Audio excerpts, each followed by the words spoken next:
It's much more pleasant than it was yesterday morning at this time. Good sleeping night last night. Yes, finally the weather was appropriate for sleeping. News Channel 12 this morning is brought to you by Ron Slivka Buick GMC Truck in Grand Blanc. Yesterday, one of the defendants got a chance to tell his side of the story. From Michigan's News Channel with exclusive live Doppler radar, this is News Channel 12 this morning.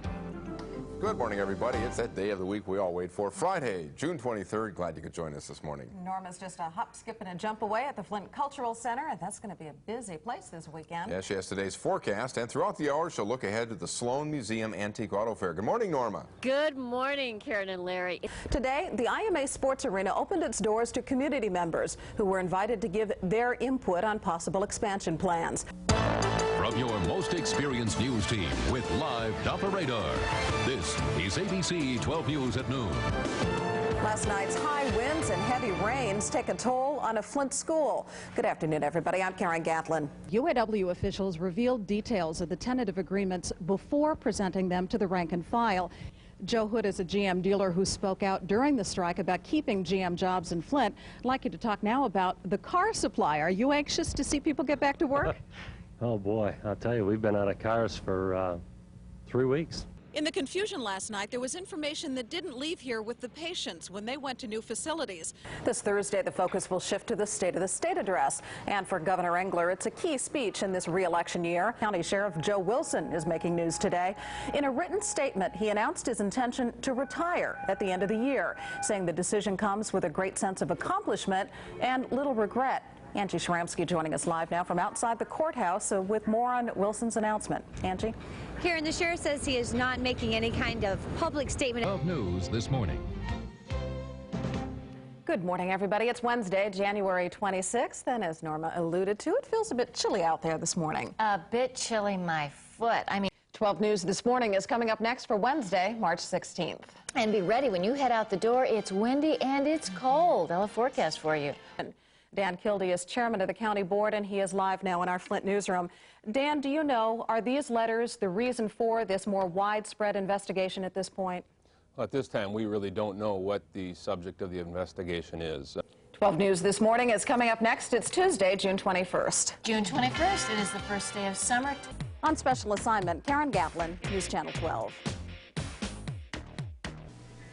The TV 12 News team working hard to cover mid-Michigan. Good evening, everyone. I'm Bill Harris. And I'm Karen Owens. For some school districts, it's a make-or-break vote today. Several are looking at millage questions. Those stories coming up. Also tonight, we'll bring you a story about how man's best friend is lending his ears to help. The effort to redraw House and Senate districts in Michigan following the 1980 census has now turned into a real battle between Republicans and Democrats. Thank you. We have Bill Harris standing by now in the Channel 12 newsroom to tell us what's coming up on 12 News at 6. Karen, there's a chance a 73-year-old elementary school may be closing its doors. That is Ed Phelps skiing down the slope behind me, right into the weekly ski condition report. You know, Karen, each week we do these ski reports throughout the winter.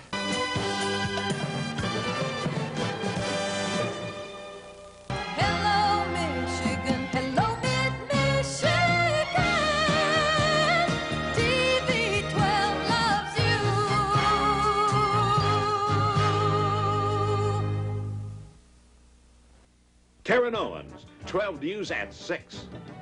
News is vital to the community, and I'm proud to report the events that make our mid-Michigan community what it is.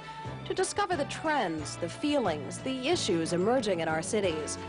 To be a part of TV 12 News is to keep you in touch with the pulse of mid-Michigan. Karen Owens, working hard to cover mid-Michigan. Karen Owens and Bill Harris, 12 News at 6. Good evening, everyone. I'm Bill Harris. And I'm Karen Owens. The December fire, which totally destroyed the El Rancho restaurant in Burton, has been ruled arson. Portions of 12 News at 6 are being brought to you by Peerless Mattress and Furniture Company. It's a component of paints and sludges, probably from the auto industry, that have been dumped at Berlin and Faro over the years. Cleanup has forced the evacuation of some 54 families.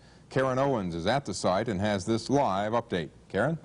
Larry, the delay this morning was primarily to get the cyanide siren in working order. So if there is a release of hydrogen cyanide gas, the siren will sound and the contractor can react.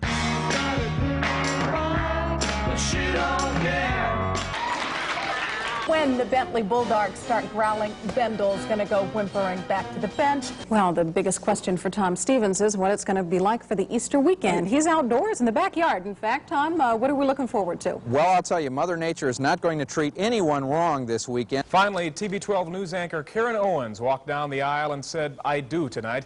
Karen was married to Flint disc jockey Michael Gatlin around 5 o'clock.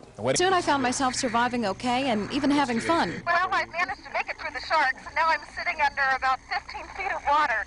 I'm Karen Gatlin in Florida. Join me next week on 12 News for the story of the snowbirds who escaped Michigan's winter by migrating south. Use of the new bags in the Flint area is very limited right now. Despite the declaration of a toxic emergency here, $150,000, of course, is just the tip of the iceberg when it comes to cleaning up after the recent prison riots. All of the reasons for the tension are not known to preserve a downtown landmark. In Corunna, originally, there were plans for 3 food stamp centers in Genesee County. Before an infant becomes part of this research, doctors must rule out any medical problem for the baby's failure to thrive. The college's decision to retain summer school gets a positive reaction. It was opera then, it's dancing now. It takes volunteers to keep the kitchen going, and Sister Marina's found out there's no lack of those either. Tonight with a story of what's headed our way, and it's just a matter of time, isn't it? Well, really, Bill and Sue, that's the best way to put it. If the zebra mussel isn't already here, it's coming, maybe as soon as this summer. Despite the economic problems here, there is a story of Christmas cheer. This town is so well known that it attracts several million visitors a year. But officials here at Buick feel a definite seed has been planted at Factory 81, and they believe it will foster a cooperative atmosphere throughout General Motors and eventually the entire auto industry. In fact,